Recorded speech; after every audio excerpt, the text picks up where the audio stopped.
Every time you use the word usted, you probably don't realize that it was born from a long historical process that merges empires, hierarchies, phonetic changes, and even a handful of theatrical characters. In this video, we explain the origin and evolution of this word over the centuries, and how it became established as the courtesy pronoun par excellence.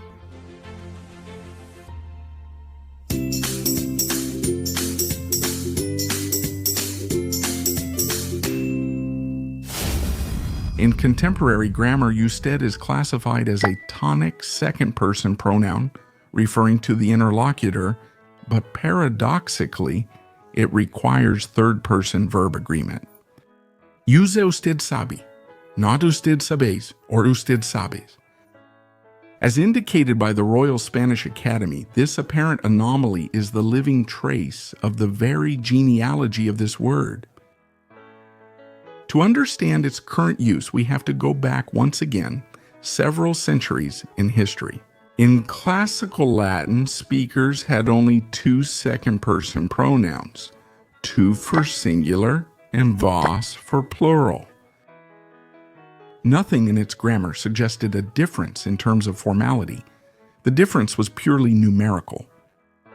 However, between the end of the Empire and the High Middle Ages, something decisive happened. The plural vos began to be used for a single addressee as a verbal strategy to increase the dignity of the person giving orders. Research on the so-called TV distinction places the beginning of this honorific extension around the 4th to 6th centuries AD. Since then, in almost all Romance languages, two levels of interpersonal address coexisted: a pronoun of familiarity, T, and a pronoun of respect, V. Medieval Castilian society adopted the Latin logic. Vos was reserved for speaking upwards to a higher social hierarchy, while tu was used for speaking downwards in environments of greater trust and humility. A poem like the Song of Mio Cid reflects that social differentiation well. Vassals who pleaded using vos and lords who responded with tu. But the success of vos had a side effect. If everyone, even those of lower status, could say vos to people of higher status, the word ended up losing its semantic value. Spanish then needed a new level of courtesy. That level appeared around the 15th century with the nominal formula of vuestra merced, which could literally be interpreted as the grace that you possess. Legal documents and letters from that time already record it as a reverent form of address, alternative to vos. Such is the case of the Mexican National General Archive, which preserves petitions where you can read, "I bring to the attention of your grace." The phrase vuestra merced had two key features. One, it combined a second-person plural, possessive, vuestra, and an abstract noun, merced, which means grace or favor, to refer to the recipient. And two, it agreed with verbs in the third person. Your grace commands. That person-verb disagreement sowed the seed of the strange syntax that would later be inherited by usted.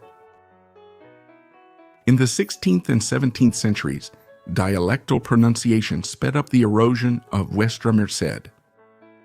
Scribes and playwrights recorded dozens of shortenings ranging from vuesa merced to busted, busted, or buste. The Spanish translator and journalist José Plar Cárceles outlined in 1923 the chain vuestra merced, vuesa merced, vuesanset, vuesasted, boasted, busted, and usted. This shortening soon made its way to the presses. The scholar Plar Cárceles and more recent studies by Garcia Godoy placed the first official printing of usted in 1620.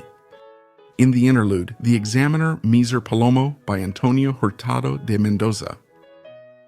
It's no coincidence the finding comes from a satirical text. Baroque theater tried to imitate the living language of servants, maids, and meddlesome common people.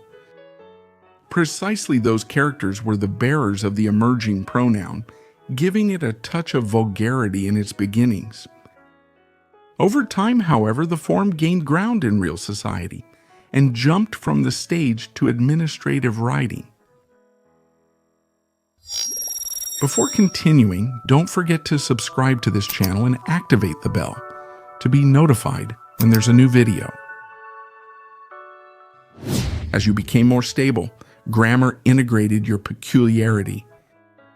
It refers to the interlocutor in the second person, but it governs verbs and possessives in the third person, as seen in the examples.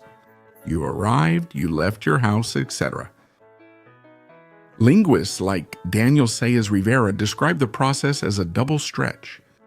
First came lexicalization and then came complete grammaticalization, until what was once a phonetic fusion became a functional element of the system.